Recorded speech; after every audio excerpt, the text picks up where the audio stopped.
नमस्कार दोस्तों, मेरा नाम डॉक्टर अनिर्बान विश्वास है। मैं आयरीन हॉस्पिटल में एज ए फिजिशियन काम करता हूं।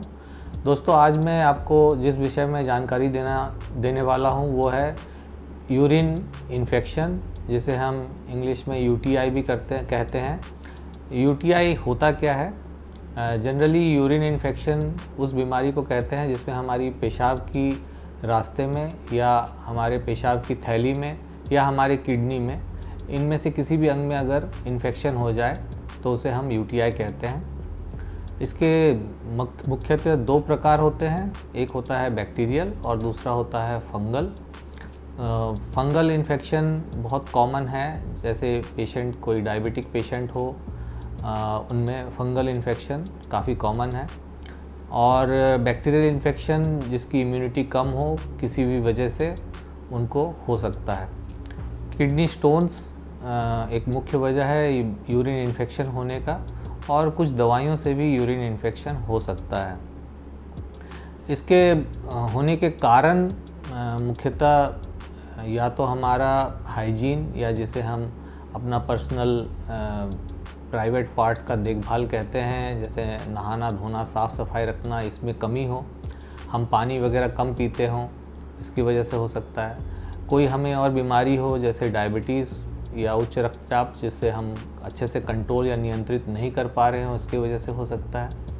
चौथे नंबर पे आता है हमें कोई किडनी में स्टोन हो जिसकी वजह से पेशाब अच्छे से बाहर नहीं निकल पा रहा हो, या हमारे ब्लैडर में जो पेशाब की थैली है उसके अंदर स्टोन हो, उसके वजह से भी हो सकता है। पाँचवें नंबर पे हमारा जो मेन कारण होता है कि वो सेक्सुअल इंटरकोर्स, या जिसे हम सेक्सुअली ट्रांसमिटेड डिजीज़ कहते हैं, जब हम किसी दूसरे पार्टनर के साथ शारीरिक संबंध बनाते हैं और हम अनप्रोटेक्टेड सेक्स करते हैं, जिसकी वजह से एक आदमी से दूसरे आदमी या औरत से दूसरे में ये बीमारी हो सकती है। इसके सिम्टम्स या लक्षण क्या होते हैं? सबसे पहला लक्षण जो है वो बुखार है। बुखार ठंड दे के भी आ सकता है, और अधिकतर लोगों को ये ठंड दे के बुखार आता है और टेम्परेचर काफ़ी हाई रहता है। इसके अलावा पेशाब में जलन, ये काफ़ी कॉमन है, आम है, और कभी कभी हमारे पेट के निचले हिस्से में काफ़ी तेज़ दर्द हो सकता है। ये तीनों इसके लक्षण हैं। इसके अलावा किसी पेशेंट को पेशाब के रास्ते खून आना, या पेशाब के रास्ते काफ़ी पस जैसा आना, जो हम जब पेशाब करते हैं तो हम उसे देख सकते हैं कि उसमें काफ़ी कलर चेंज है और वो काफ़ी गाढ़ा और उसमें पस जैसा कुछ आ रहा है, तो ये काफ़ी हद तक हमें बताता है कि हमारे यूरिन में इन्फेक्शन हो गया है। फंगल इन्फेक्शन में जनरली सफ़ेद कलर का पार्टिकल्स हो जाते हैं। फीमेल्स में ये काफ़ी कॉमन है, और मेल्स में भी जिसे डायबिटीज़ है उसमें ये हो सकता है। अब आते हैं इसके जांचों पर। तो इसमें मुख्यतः हम दो तरह की जांच करते हैं। पहला जांच है यूरिन रूटीन, जिसे हम पेशाब की जांच कहते हैं, और पेशाब की जांच में हम उसे परीक्षण करते हैं माइक्रोस्कोप के नीचे और देखते हैं कि कौन से टाइप की कीटाणु इसमें पनप रहे हैं। इसी का एक और पार्ट है जिसे हम यूरिन कल्चर कहते हैं। उसमें हम पेशाब की जांच करते हैं और उसे अलग अलग तरह से जांच करते हैं कि कौन से कीटाणु हैं और वो किस एंटीबायोटिक से वो प्रभावित होते हैं या मरते हैं। तो इसकी रिपोर्ट जनरली 2 से 3 दिन के बाद आती है, और पेशाब की रूटीन जांच वो उसी दिन आपको मिल जाती है। अगर कोई ज़्यादा सीरियस हो तो हम कभी कभी यूरिन का यूट्रोस्कोपी बोलते हैं, वो एक जांच कराते हैं, या अल्ट्रासाउंड भी करा सकते हैं किडनी और ब्लैडर का, जिससे हमें कई बार स्टोन वगैरह का पता चल जाता है। अधिकतर केसेस में इन सब से अगर कोई जानकारी हासिल नहीं होती तो हमें कभी कभी सीटी स्कैन की भी ज़रूरत पड़ती है। अब आते हैं इसके निदान पर। तो इसके लिए अगर आपको यूटीआई हो जाए या पेशाब के रास्ते इन्फेक्शन हो जाए तो हमें मुख्यतः 2 टाइप की दवाइयाँ हैं। एक है पेन किलर्स, जो हमारी जलन को कम करती है पेशाब के रास्ते की, तो वो आप किसी डॉक्टर से संपर्क कर सकते हैं जो आपको पेन किलर्स और एंटीबायोटिक्स जो उस कीटाणु को मारने में सक्षम हो, उसे कोर्स के तहत दिया जाता है। और ये आप डॉक्टरी सलाह के बगैर न लें। किसी भी अच्छे डॉक्टर से आप मिलें और उनसे संपर्क करें। आयरीन हॉस्पिटल में भी यूरिनरी ट्रैक्ट इन्फेक्शन या यूटीआई का निदान संभव है, और अगर आपको इससे संबंधित कोई भी जानकारी चाहिए या इसका ट्रीटमेंट चाहिए तो आप हमसे संपर्क कर सकते हैं। अब अंत में दोस्तों हम क्रॉनिक यूटीआई या जो बीमारी ठीक नहीं होती है, रीइन्फेक्शन के बारे में बात करेंगे। क्रॉनिक यूटीआई हम उसे कहते हैं जब बार बार किसी को यूरिन में इन्फेक्शन हो जाए और या लगातार 3 महीने से ज़्यादा यूरिन में इन्फेक्शन बनी रहे, तो इसे हम रेजिस्टेंट यूटीआई या क्रॉनिक यूटीआई कहते हैं। इसका निदान काफ़ी हद तक मुश्किल होता है।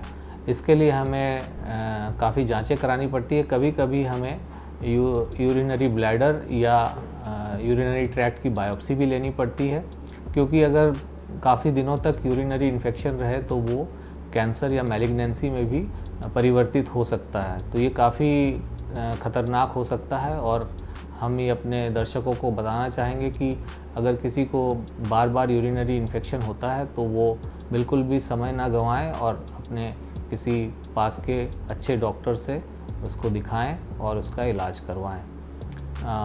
रोकथाम के लिए आप क्या कर सकते हैं? अगर आपको शुगर, ब्लड प्रेशर है तो आप उसे नियंत्रित करें।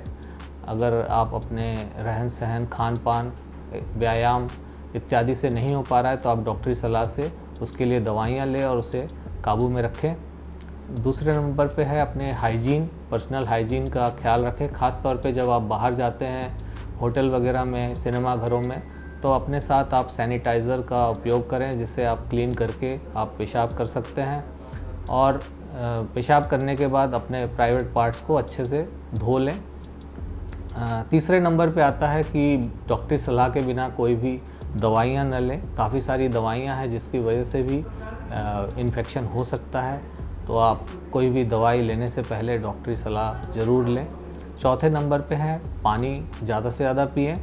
अगर आपका पानी का इंटेक कम है या पानी आप कम पीते हैं तो आपका यूरिन गाढ़ा और यूरिन में इन्फेक्शन होने के चांसेस बढ़ जाते हैं।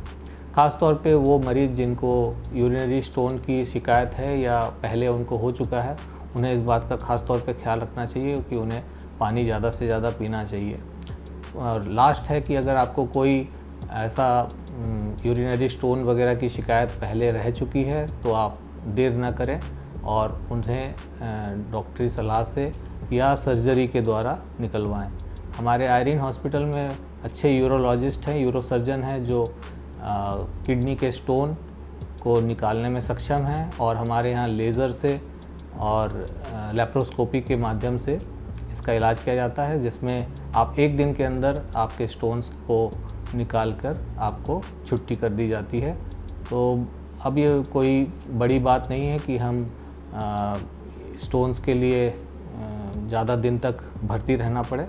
हम 1 दिन के अंदर भी इससे डिस्चार्ज हो सकते हैं। तो इसी के साथ हम इस टॉपिक को यहीं समाप्त करते हैं। अगर आपको कोई इस संबंध में किडनी इन्फेक्शन, यूरिन इन्फेक्शन या किडनी स्टोन के बारे में कोई और अधिक जानकारी चाहिए तो आप हमसे संपर्क कर सकते हैं। ये नंबर आपके स्क्रीन पे फ्लैश हो रहा है, इसे आप कॉल करें और हमसे ज़रूर सलाह लें। धन्यवाद।